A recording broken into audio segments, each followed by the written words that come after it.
Bonsoir à toutes et à tous et merci de rester fidèles au programme du soir. C'est une grande bienvenue dans Regard Croisé, le tout premier numéro de cette semaine. Encore 4 sujets à aborder avec nos invités. Nous parlerons d'abord de la République démocratique du Congo et du gouvernement d'union voulu par le président. Une partie de l'opposition boycotte. Notre deuxième sujet concerne le Sénégal. Où en est-on avec la politique de rupture? Ce sera notre interrogation, bien évidemment, avec nos invités.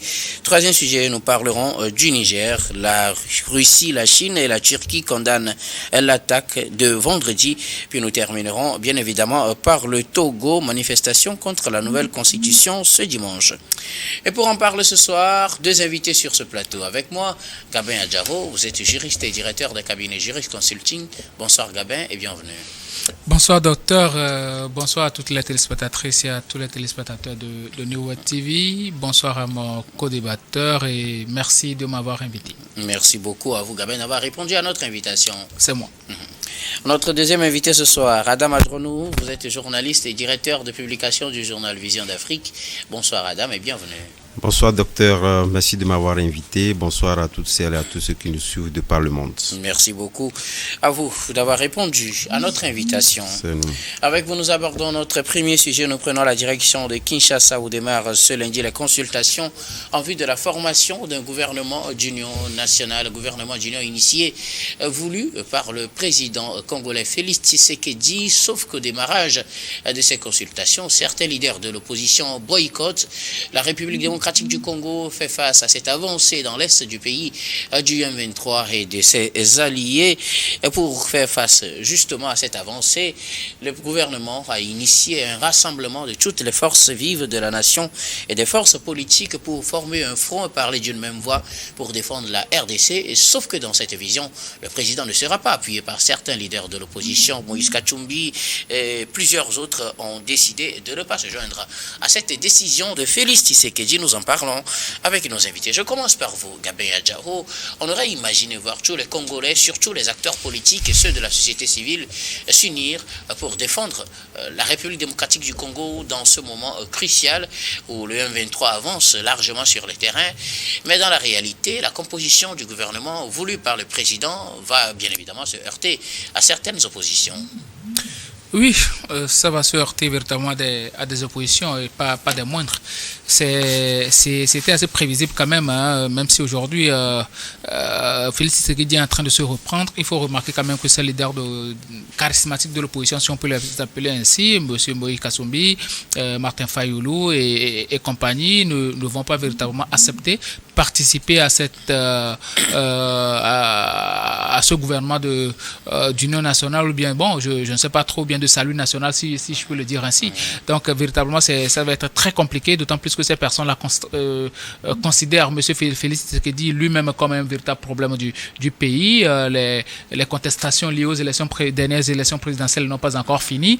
Ensuite, il y a encore une autre contestation liée quand même à l'élaboration de la nouvelle constitution qui n'est pas encore finie. Les gens se disent qu'ils n'ont pas véritablement été associés à cette modification de la constitution congolaise et tout. Donc véritablement tout ça s'ajoute véritablement les luttes contre les rebelles où on ne sait pas véritablement la position de certaines personnes, bien de certains leaders politiques comme Moïse Katumbi. Notons que depuis le début des attaques des rebelles, il ne s'était pas prononcé.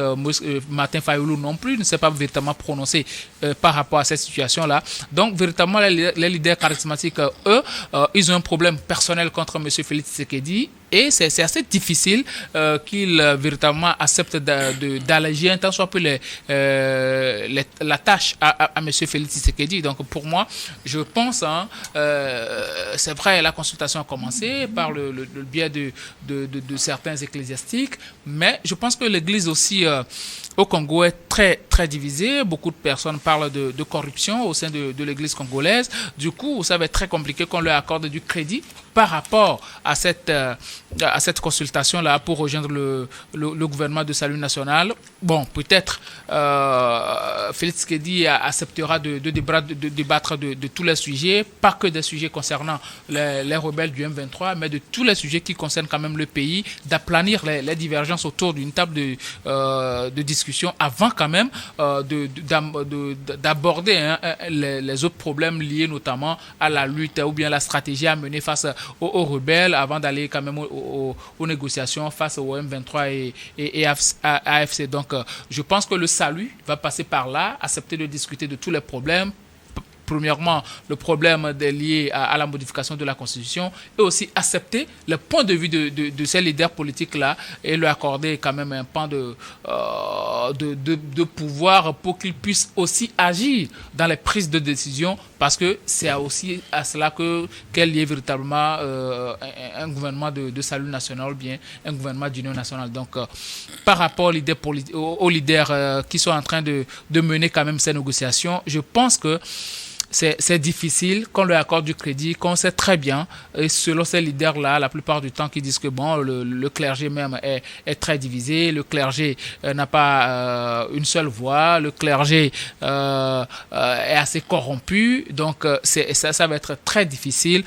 On sait très bien aussi que bon, il y a un leader charismatique de l'autre côté qui est Joseph Kabila, qui peut aussi qui aussi a des acquaintances avec certains leaders de partis politiques. Donc actuellement, ça va être très difficile de faire balancer ces leaders-là dans le camp de Félix Tshisekedi s'il n'accepte pas de discuter de tous les sujets, y compris les sujets concernant la modification de la Constitution congolaise. Merci beaucoup à vous, Gabin Adjaro. Félix Tshisekedi voudrait, à travers ces consultations, constituer un gouvernement d'union nationale. Ils estiment, ces leaders de l'opposition bien sûr, estiment qu'il n'y a pas encore d'union au niveau de la République démocratique du Congo pour penser former un gouvernement d'union.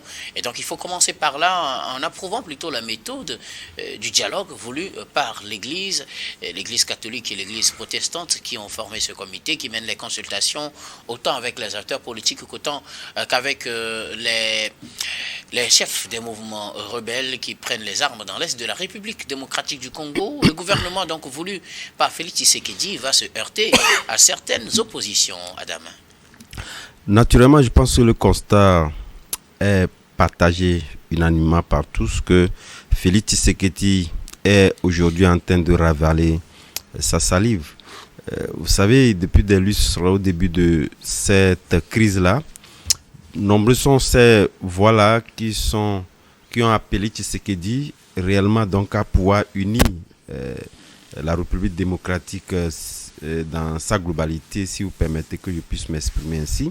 Parlant de ça, je pense que ce sont les forces vives et il a vu juste en rajoutant donc les chefs corps, que ce soit les anciens ou les nouveaux chefs corps, il a compris réellement que le mal est assez profond et ce qu'on lui aurait conseillé dès le début et qu'il avait refusé, il faisait donc à sa tête aujourd'hui.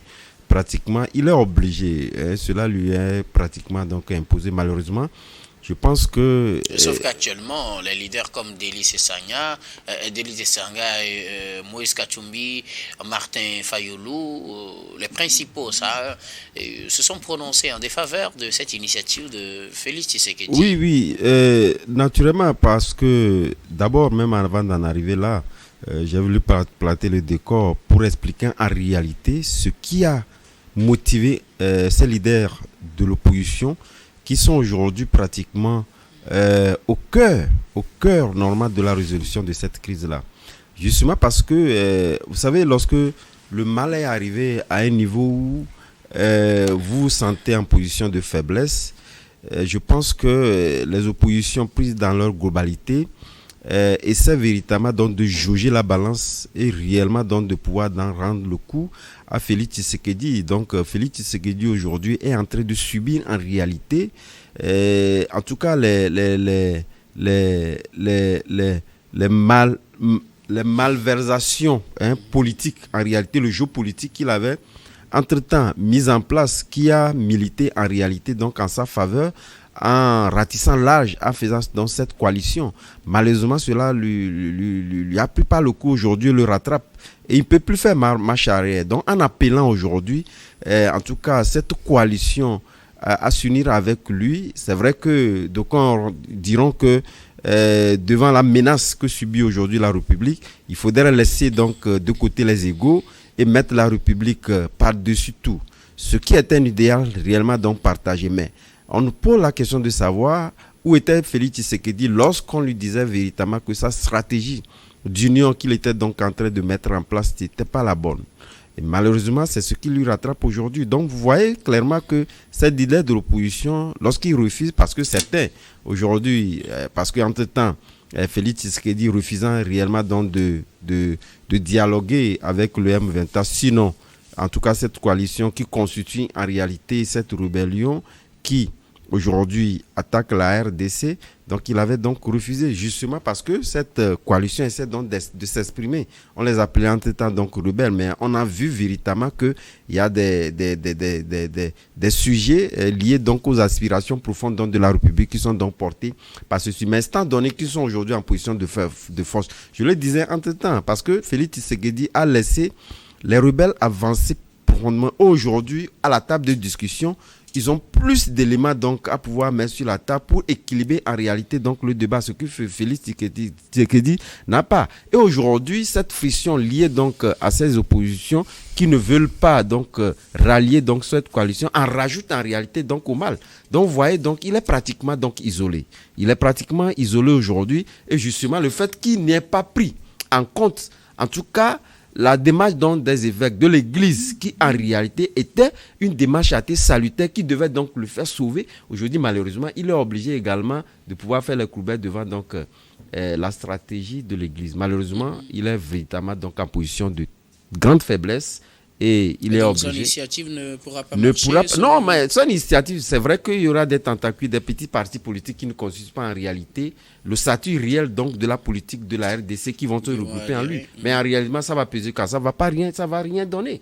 Donc justement, il a une bonne partie de la majorité de poids lourds de l'opposition qui sont contre lui, les mouvements rebelles également qui sont contre lui, donc vous convenez avec moi que Félix Tshisekedi est en réelle position de faiblesse, et justement, on ne sait pas quel saut dans l'inconnu, de quoi serait fait donc demain, mais on attend de voir. Merci beaucoup à vous, Adam Adjrono. Alors, Kabin Adjaro, pourquoi les leaders de l'opposition préfèrent l'initiative des églises protestantes et catholiques au lieu d'aller directement discuter avec Félix Tshisekedi pour créer un gouvernement d'union nationale, rassembler chacun pour sa part les populations qui sont derrière lui et amener les Congolais à parler d'une même voix face au M23? Oui, je le disais tout à l'heure que déjà le clergé même est considéré comme assez corrompu, mais quand même... ça devait être une raison. C'est jouer à la faveur de Félix Tshisekedi. Félix Tshisekedi lui-même est un problème pour les politiciens. Ils ont un problème direct avec Félix Tshisekedi. C'est des gens qui, si tu demandes aujourd'hui à Moïse Katumbi, qui a gagné les dernières élections présidentielles, il va dire que c'est lui, que c'était pas Félix Tshisekedi qui a gagné ces élections. Martin Fayulu aussi, lors des premières élections aussi, lui aussi, il va dire que c'était lui qui a gagné les élections et non pas Félix Tshisekedi. Donc ces gens-là, ils ont gardé une dent contre Félix Tshisekedi, donc ça va être très difficile d'aller autour d'une table discuter directement avec M. Félix Tshisekedi. Et c'est aussi ça le problème de l'ego. Oui, j'en viens. C'est ça aussi le problème de la RDC, parce que les leaders sont tellement égoïstes, avec des intérêts individualistes très poussés, qui fait en sorte que ce sont des gens qui n'arrivent pas véritablement à mettre le pays en avant de penser à leur propre personne. Ils mettent leur propre personne en avant, leurs intérêts en avant de penser Congo. Donc ça va être très difficile face à des leaders aussi égoïstes d'arriver quand même à trouver un compromis. C'est vrai, Félix Tshisekedi, lui, il est très affaibli, comme vient de le dire Adam. Mais pour quand même consolider l'unicité du Congo et garder la souveraineté de ce pays-là, je pense qu'il urge que ces leaders-là acceptent quand même la main tendue du leader congolais aujourd'hui, Félix Tshisekedi, et acceptent d'aller autour d'une table de discussion, quitte à poser pratiquement tous les sujets autour d'une table, et que Félix Tshisekedi aussi accepte de discuter de tous ces sujets-là pour qu'on arrive à trouver un compromis, mais pas de compromission, mais qu'on trouve un compromis quand même avant d'aller autour d'une table de discussion avec l'AFC et le M23. Je pense que là... On doit alors s'imaginer que le chemin sera encore long pour l'AFC. Oui, ça va être très long, mais il va falloir faire beaucoup de concessions. Il va falloir faire beaucoup de concessions, ne pas être très dur aussi dans les négociations, parce que s'il n'y a pas d'union politique entre les leaders des partis politiques, la stratégie pour affronter le M23 et l'AFC, ça va être très difficile. Merci beaucoup à vous tous pour vos contributions. Nous allons marquer la première pause, puis on reviendra tout à l'heure pour la suite de cette émission.